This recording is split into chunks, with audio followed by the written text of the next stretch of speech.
What's happening, fam?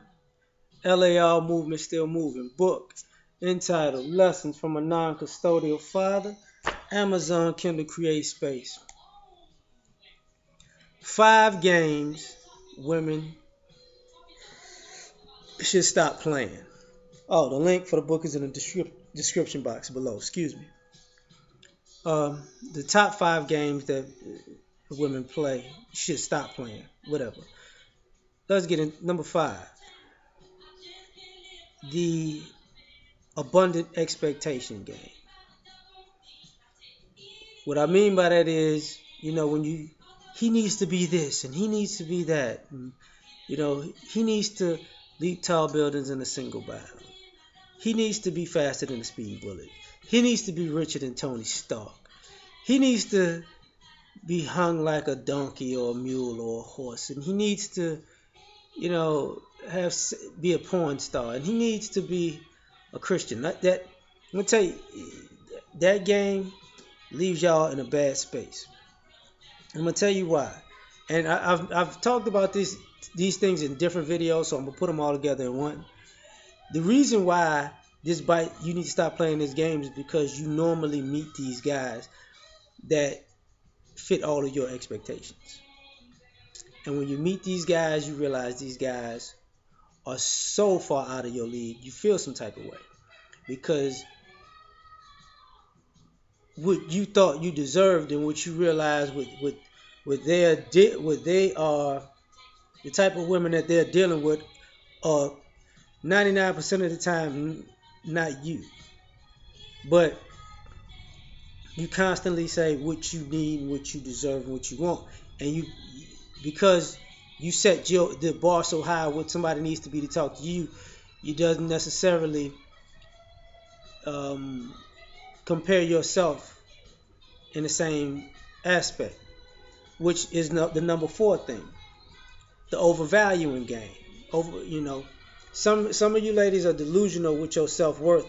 Not so much. I'm not even talking about looks, but it is a part of it. It's more so what you bring to a relationship. Your presence alone doesn't bring anything to a relationship. Like the game that guys get mad about is when I'm here so I make your life better. You're not. If you were bringing favor to a person's life because of your presence, that'd be one thing. But a lot of times, you're not really bringing favor to these guys' life. You're not really a helpmate to these guys' lives. You are not. You're not a blessing to these guys' lives. They have to do more for you on a consistent basis, and it becomes unfair and unrealistic. And with the overvaluing yourself,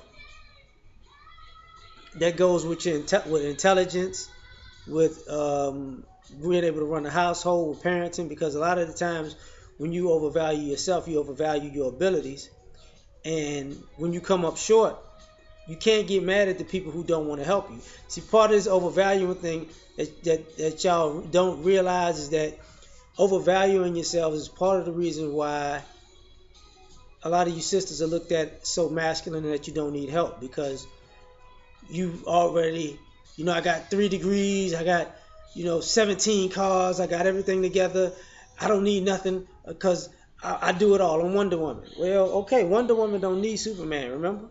Wonder Woman could be all on her own. So that game doesn't work out well for you in the end, because when you need somebody, you basically overvalue having a significant other to be in some type of relationship with, in all aspects, sexually too. Which leads to number 3, the chivalry game. This game bites you in the ass every time, because this is the game when you play where if you was a man should do this, and a man should do that, and a man should do this. The man should approach me. The man should ask for my phone number. The man should call for the date. The man should set up the date. The man should take me out. The man should know that he wants to be with me. The man should, say he wants to be with me. The man should get out on one knee and buy a ring. The man should, pay, set up the whole wedding. The man should pay for the whole wedding. The man should be my husband, and the man should do it all. But can't no man tell me what to do.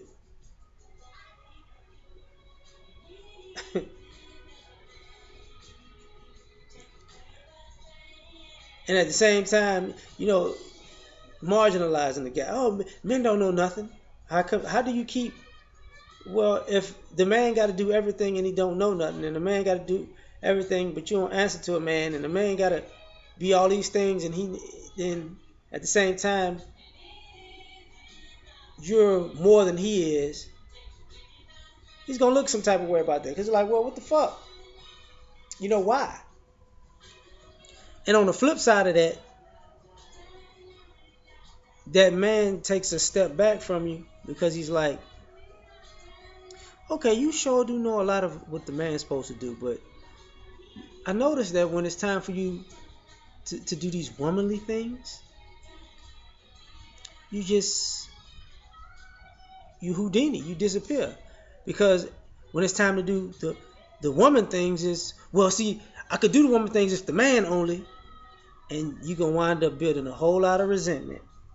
And shooting yourself in the foot, because by the time you realize how much you're not doing, and by the time you realize how much you don't realize how much men have done and how much you haven't done for men. So men have laid out the red carpet for you, and it's just under the guise of chivalry, and he's a man, and he's supposed to. But under the guise of femininity and womanhood, you're not coming anywhere close to doing anything for him. So when the guy gets shortchanged, you wonder how people got side chicks and they decide to be single. It's because of that. Which leads to number 2. I'm fine and I got time. This game gets y'all so bad. So bad. When you was 18, you went straight to the league.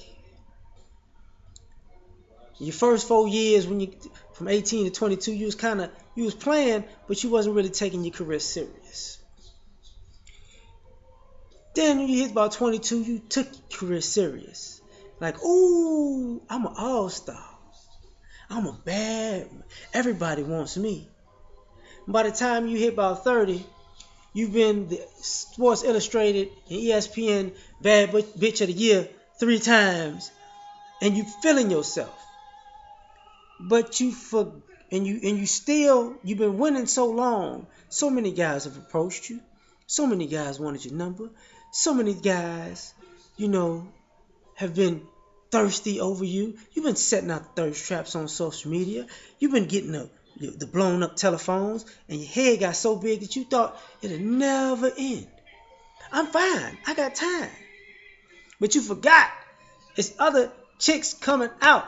The new LeBron James, the Queen James, had just came out. She's got high expectations, and you about to be out the door. And you ain't got the ring yet. Oh, now you're losing it. She don't want you on her team. The Stephanie Curry is out there lighting shit up. You don't even know where she came from. Like, what the hell's going on? And they after the ring. But you was out here just playing around, enjoying the lifestyle. And now that you want the ring, it's too late. Nobody wants to sign you. You're old news. You're a free agent. You're a role player now, and you don't want to be a role player. You want to be somebody's star. But the problem was you was on the road just in your stardom, and you never actually played for the chip. You never played for a ring. So now people are saying, you know what? That was not a team player. They're out for self. She doesn't really want a ring.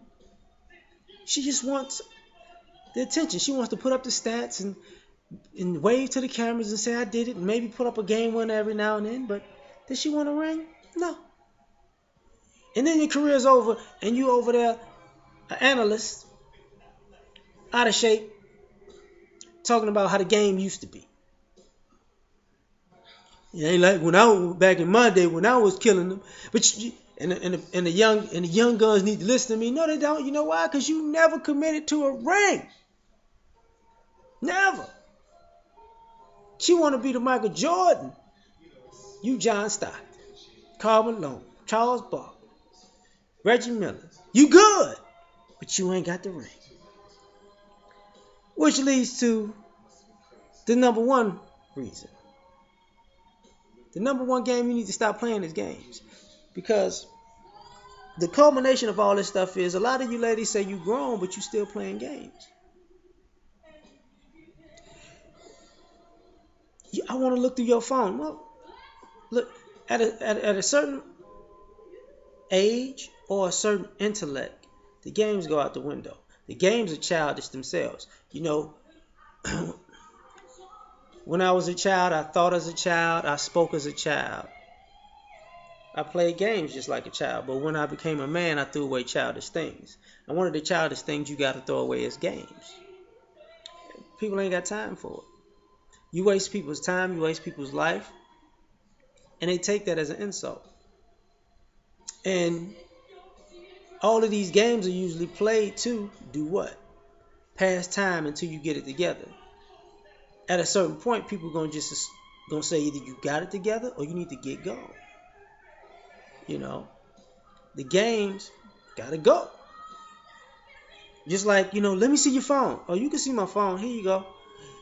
I'm gonna scroll through it to see if you've been talking to somebody. I ain't find nobody, but that doesn't mean you're not cheating. You're right. You didn't find me cheating, and it still doesn't exclude me from being able to be a cheater. You're right. I could still be playing games. You're right. You could be. So how about we do this? How about I just don't talk to you no more? No more games to be played. You ain't got to scroll through my phone no more. You ain't got to call me while I'm at work and talk all day on the phone just to make sure I'm not at somebody else's house or whatever. You don't have to, start an argument to have sex because you don't know how to communicate like an adult. Just bye. So I say all that to say, and then when you wind up like, wait, come back. No, we ain't gotta go. Don't go. We ain't playing games no more. He gonna hit you with the 2 chains. Watch out, little bitch. Watch out, little bitch. And you gonna be by yourself. I'm just saying. I'm sure men play games too, and I'm sure a woman should be able to point those out. I'm just saying on that too. Peace.